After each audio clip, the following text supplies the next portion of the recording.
Hello అండి, welcome to bachelor cookies. ఈరోజు నేను మోస్ట్లీ అందరికీ ఇష్టమైన పుల్లని గోంగూర చికెన్ను మన బ్యాచిలర్ స్టైల్లో చేయబోతున్నాను.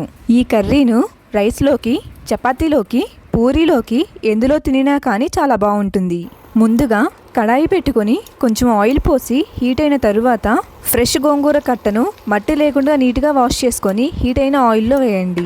ఒకవేళ మట్టి ఎక్కువగా ఉన్నా కానీ నీట్గా వాష్ చేయకపోయినా కానీ అందులో ఉండే మట్టి కర్రీలో కలిసి తింటున్నప్పుడు మట్టి తగులుతూ ఉంటుంది. గోంగూరను కాడలు లేకుండా ఓన్లీ ఆకులు తీసుకోండి. ఇలా గోంగూరను వాడ్చుకుంటూ మొత్తం వాడిన తరువాత ఒక బౌల్లోకి తీసి పక్కన పెట్టుకోండి. ఇప్పుడు మళ్ళీ కళాయిలో ఆయిల్ పోసి ఆయిల్ హీట్ అయిన తరువాత అందులో చెక్క, మొగ్గ, యాలకులు వేసి వేయించుకుందాం. ఇప్పుడు సన్నగా కట్ చేసిన ఆనియన్ పీసెస్ను అందులో యాడ్ చేసుకుందాం. అలానే కరివేపాకు కూడా వేసి కొంచెం సాల్ట్ వేసుకుందాం. సాల్ట్ ఎందుకు వేసామంటే ఆనియన్ పీసెస్ తొందరగా వేగుతాయని. ఇప్పుడు సన్నగా కట్ చేసుకున్న పచ్చిమిర్చిని వేసి కలుపుకొని వేగేంత వరకు మూత పెట్టేద్దాం. ఆనియన్ పీసెస్ గోల్డెన్ కలర్లోకి రాగానే చిన్నగా కట్ చేసుకున్న టొమాటో పీసెస్ను కూడా యాడ్ చేసి 2 మినిట్స్ వేగనించి అల్లం వెల్లుల్లి పేస్ట్ను యాడ్ చేయండి. వీలైనంత వరకు మీరు అల్లం వెల్లుల్లి పేస్ట్ను ఇంట్లోనే ప్రిపేర్ చేసి వేయండి. అల్లం వెల్లుల్లి పేస్ట్ పచ్చివాసన పోయేంత వరకు వేయించుకొని కొంచెం పసుపు వేసి బాగా కలపండి.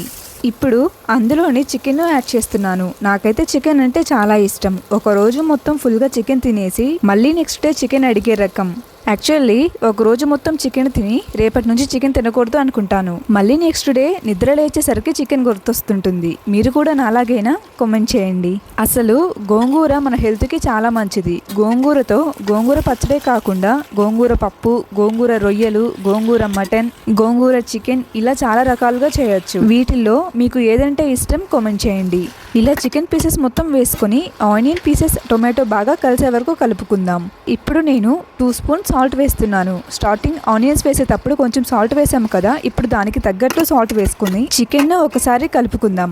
చికెన్ వేసిన వెంటనే వాటర్ పోయకండి, ఎందుకంటే చికెన్లో నుంచి వచ్చే వాటర్తోనే ఉడికించాలి. పీస్ కొంచెం గట్టిపడిన తరువాత తగినంత కారం వేసి బాగా కలుపుదాం. స్పైసీని ఎక్కువ ఇష్టపడే వాళ్ళు 1 స్పూన్ ఎక్కువ కారం వేసుకోండి.